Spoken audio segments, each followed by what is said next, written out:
A response from Thunder Bay Police leadership following another call for disbandment and allegations of systemic racism. Good evening and thank you for joining us. Police Chief Darcy Fleury and the chair of the Police Services Board spoke publicly for the first time today following the latest call for the Thunder Bay Police Service to be disbanded. That came yesterday in Toronto when the families of Jenna Ostberg, Mackenzie Munoz, and Corey Boleski alleged that systemic racism tainted the police response into their deaths. Nev Van Pelt joins us in studio. Nev, what was the response to those allegations? Ryan, Chief Fleury and Board Chair Karen Machado spoke about the importance of building trust within the community and holding both the police service and board accountable. They say over the past year, they've worked hard at being transparent and having communication with everyone in this community. The happiest day for me was when my son was born. And the saddest day was when he was taken from us. During Monday's media conference at Queen's Park, the families of 3 Indigenous people who died in Thunder Bay questioned how those cases were handled by city police. They accused investigators of racial bias following the deaths of Jenna Ostberg, Corey Boleski, and Mackenzie Munoz. Police Chief Darcy Fleury is now responding to that criticism. I have met with 2 of the families and condolences, of course, to their losses. We continue to, to share their pain and suffering and understand that this is very difficult times. They want conclusion, they want answers, and at the appropriate time again, when it's good for us to be able to say that, I will meet with them again and we'll have those conversations. The families and others at the news conference called for the disbandment of the Thunder Bay Police Service. The lawyer for the families, Julian Falconer, said people would have to be blind in order to trust the police force. And NAN Grand Chief Alvin Fiddler referred to the service as a cold case factory. It was a bit of dramatization yesterday as far as I could see, and the reality of it is, any organization across the country has cold case files. It's just a matter of investigations as they go along. You take the leads that you have, you take the tips that you have, you take the information that you have, and you investigate that. At certain points, sometimes those kind of dry up and they go cold for a bit. And then as information comes in, you continue to work those. Fleury made the comments following Tuesday's police board meeting, where the calls for disbandment were not brought up. Board Chair Karen Machado says the board will not voluntarily disband and believes over the past year since she was appointed, they have been moving in the right direction. I've said from the very beginning, this is going to take time. The work we have to do and the building back of trust. It doesn't just happen, it's also actions. So policy, we can develop them all, but we need to be accountable. The members need to be accountable of the board and the service. We need to develop, and we are developing systems to just not only develop those policies, but to monitor them, audit them, and action them. Fleury is coming up on the 1-year anniversary since he took over as police chief, and he says they're continuing to do everything they can to earn the community's trust. I think I've seen some really good quality work being done in our office at every level, and the response times and responses that our officers are given is top notch. And I think we just need to really communicate that and let everybody understand that we're doing the best we can to ensure that everybody's being protected and getting the services that they need. Fleury adds they have set up an Indigenous Advisory Committee along with other committees to further what they need to do. Nev Van Pelt, TBT News. A Thunder Bay man accused in a 2022 homicide took the witness stand in his own defense today. 26-year-old Joseph Hubard has pleaded not guilty to second-degree murder. Hubard was arrested by city police in June of 2022 following the stabbing death of 28-year-old John Rubin at an apartment on Miles Street. Hubard testified that Rubin came over to buy drugs and then suddenly tried to rob him. That led to an altercation involving a knife. Hubard told the court he feared for his life in that moment. He said he managed to get control of the knife and admitted that he stabbed Rubin in the chest, but he insists it was done in self-defense.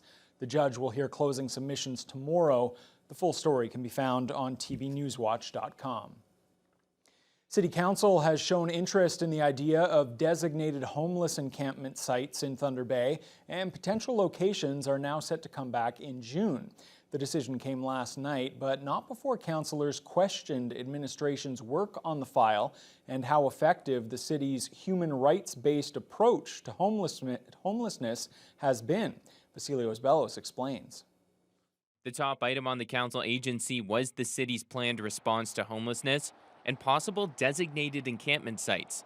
It led to a lengthy discussion that showed the tensions and urgency surrounding the situation. We can put them there, put them here. We're still talking about human beings that are desperate. Council received a report on Monday that included feedback from encampment residents, Indigenous leaders, and general members of the public. The responses showed a high level of support for designated encampment sites in Thunder Bay, which would include amenities like washrooms, first aid, and clean drinking water. Council voted for city staff to bring back possible locations in June, but many around the table argued that work should have already been done. Nothing is going to change for this summer, for sure, and maybe not next summer. That included Councillor Trevor Gertuga, who challenged administration's work, saying specific sites should have been included in this report. The community's frustrated. I think a lot of council members are really frustrated with this as well. And it's just, I don't know what to do. It's been a year, over a year since we've been waiting for this report. Administration did defend its work, explaining council didn't ask for it to mention possible sites. McIntyre councillor Albert Aiello saw benefits in the approach, but stressed an important point regarding freedom of choice. Doesn't mean that individual has to go there. If they refuse and they just want to stay put where they are, they can do that. Council previously supported a human rights-based approach to addressing homelessness. Northwood councillor Dominic Pascalino questioned this, saying residents in his ward have had enough. Seems like the human rights approach means that you can't move them. They can go ahead and build a fire whenever they want. You can be using drugs out in the open. You can be intoxicated in public. Others recognized the challenges to the public. That included Councillor Andrew Foltz, who argued in favor of the human rights-based approach, but said it's permanent solutions like housing that'll solve this issue. If pushing them to designated areas is not doing that, and our results are getting worse, I'm not interested in that. I'm interested in results. City staff say if council wants to move ahead with designated homeless encampments, there would have to be multiple sites across the city. Last summer, outreach groups estimated that at the height of the issue, there was 167 people living outdoors. That's overwhelming for a shelter system with only 123 beds. Vasilios Ballos, TBT News. Also during that meeting, council approved its annual pay raise. The salary increase is half the rate of inflation, or just over 1%. That's been the formula since a council decision back in 2018. Councillor Mark Bentz feels increases below inflation, however, could create issues down the road, especially if they lead to significant one-time jumps to catch up. Future councils will have to think about that, maybe have it every so often, so that there's no sticker shock in the public, because it's better to inflate gradually than to say, hey, we're 15% behind other communities, and then somebody puts a resolution on the floor that we adjust. The Council Composition Committee that recently began its work will also look at the salaries of future councils. Still at City Hall, TBPS officials spoke to council behind closed doors about their 2023 financial results. Then today, the utility confirmed the $18 million fixed dividend for the city coffers. There was no performance dividend for 2023. The fixed dividend is scheduled to rise to $19 million this year and $19.5 million in 2025. The Provincial Rope Squad is looking for help from this area to capture a federal offender wanted on a Canada-wide warrant. ROPE stands for Repeat Offender Parole Enforcement. The squad is looking for a man who breached his statutory release. 30-year-old Troy Foltz is from Barrie, but has been known to frequent the Thunder Bay area. He's about 5'8", 180 pounds. He has numerous tattoos, including his last name, Foltz, on the left side of his neck. He was serving nearly 3 years in jail for several offenses, including a hit and run in Barrie in 2021 that left a woman with serious injuries. He was arrested in Thunder Bay that same year for drug trafficking. Anyone with information about Foltz's whereabouts is asked to contact the Rope Squad. To Queen's Park now, there's another push to remove a ban on the black and white keffiyeh scarf that's considered a symbol of the Palestinian people. New Democrats want the Speaker to reconsider the ban. Siobhan Morris reports. For the second time this week. Agreed? Heard some no's. An attempt by the NDP to allow keffiyehs at the legislature shot down by progressive conservative MPPs. The scarf, important to Palestinian, Muslim, and Arab communities, has been banned by the Speaker. The opposition leader says she gave the Premier some space. Talk to his caucus, convince his team to do the right thing, and they chose not to. Among those who want to keep keffiyehs away from Queen's Park, it's been appropriated by the left, I think, certainly in the federal legislature and here. The most diverse caucus in the history of this province.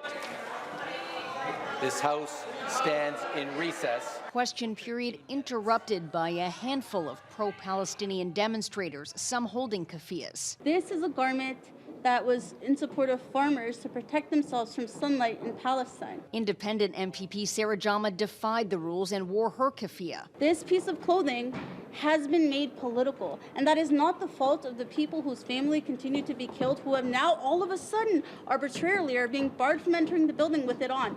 Al-Khalil or Hebron pattern. Like leaders who came to Queen's Park Tuesday to discuss anti-Palestinian racism. They're literally stripping me of my dignity, and this is why I decided that we wouldn't take off the keffiyehs to go inside. Politicization of the keffiyeh is entirely with the Speaker and members of government at this point. This is the one I was wearing. Bisan Zubi was turned away from watching debate at Queen's Park Monday, her mother's keffiyeh around her shoulders. Are you telling me I shouldn't be proud? Are you telling me I can't participate in our political arenas? Opposition parties say the legislature is a space everyone needs to feel welcome in. For us not to be able to be unified on something as simple as this, it just makes it worse for everybody. That was CTV's Siobhan Morris reporting. 130 transports were temporarily taken off the highway by Ontario Provincial Police in Shunya recently because of equipment violations or because the driver had been behind the wheel for too long without the required brake time. Area OPP and Ministry of Transportation workers conducted a 3-day commercial motor vehicle blitz around Shunya's new inspection station. They stopped 350 vehicles and issued a whopping 216 offense notices to commercial drivers. This enforcement blitz is part of an effort to reduce the number of transport crashes on Northern Ontario highways. Fire officials in the municipality of Nebing are warning about the dangers of grass and brush fires this spring. It comes after an incident on Saturday evening on Valley Road. A spark from a resident's burn barrel contacted dry grass, and the fire quickly began to spread toward a workshop. 13 volunteer firefighters and 5 emergency vehicles were called in. Fortunately, the big fire was put out quickly with only minor damage to the workshop. Thunder Bay Police are investigating an overnight break-in and theft at a Northside business. It happened just after 1 o'clock this morning at the Finport store on Bay Street. New owner Sam Lepinin says the suspect or suspects smashed a window and door with a rock and stole jewelry off one of the shelves before fleeing the store. He estimates several $1,000s worth of unique jewelry was stolen. Finport will be closed for the next few days while the damage is repaired, but the store will still accept online orders for pickup or shipping. Lepinin is asking local residents to keep an eye out at local pawn shops and on Facebook Marketplace. Kalevala jewelry is one of a kind, and so it is jewelry that's made in Finland, and so the silver jewelry and the gold-looking jewelry, it's something that if you see it being pawned off on Facebook Marketplace or pawn shops and things like that, it's definitely worthwhile noting and letting the police know that this stuff is showing up. Lepinin says the next steps are to take stock of what's missing and secure the door and window with better glass. City police say they continue to investigate. All right, let's turn our attention to the weather now. And Haley, it was a very interesting day out there. We had some cold temperatures in the morning and we saw some snow. It got a little colder, and then I was out just recently and it was nice and sunny. What's going on out there today? Well, interesting is the perfect way to describe it. I've been itching in my boots today to be able to describe what was going on, because it's not your typical day in Thunder Bay today as far as temperature fluctuations and what we've been seeing in the sky. Because Here, seeing a high of 7 degrees seems a little unbelievable with having also seen some light snow earlier in the day, but let me take you on a bit of a journey here. It's kind of a story. So we had a fairly high overnight temperature. At 1 a.m., we were actually at 10 degrees. And then if we're looking at a post-sunrise high, that's where we see the 7 degrees. So around 7 a.m., we were at 7 degrees. Then we got cooler from there. At noon, we hit our low of 0. And then we've bounced back once again, and now we're seeing around 4 degrees. So it's been a very peaks and valleys kind of day, up and down, and then coming back up again. But we did see some light snow around 10 a.m. to shortly afternoon around 2 p.m., and then it cleared up after that.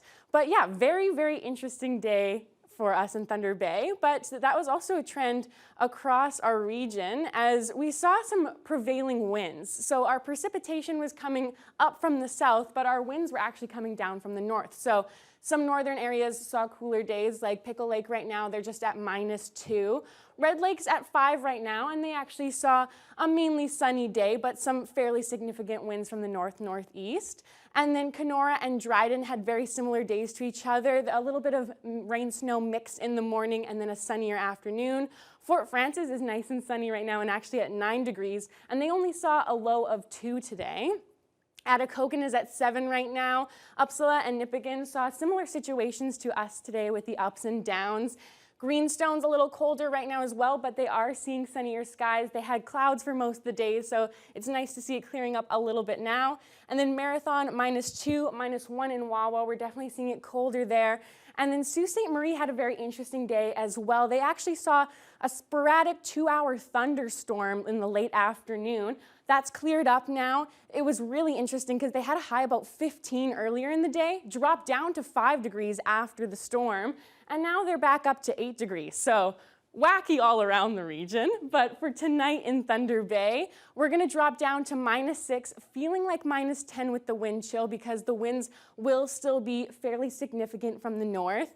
But our skies will be continuing to clear cloud-wise. And actually, tonight is a full moon. It's April's full moon. It's called a pink moon. And although it will not be pink visually, it should still be beautiful if we can see it. All right, Haley, I think it's safe to say that you're far more excited about these wild swings than I am. I just want warm, sunshiny spring skies. Gives you lots to talk about, at least. Yeah, we certainly have lots to talk about. All right, well, let's talk a little bit about some national news now. We've heard a lot about the capital gains tax increase that was announced in the latest federal budget, targeting high net worth individuals. Well, now, the Canadian Medical Association says doctors are being unfairly targeted, and they warn that it could exacerbate the healthcare crisis. We'll have details when your news hour continues after the break. It's a tremendous hit, for a medical workforce that's actually already feeling the weight of having shored up the healthcare system that's falling down around us for the last many years.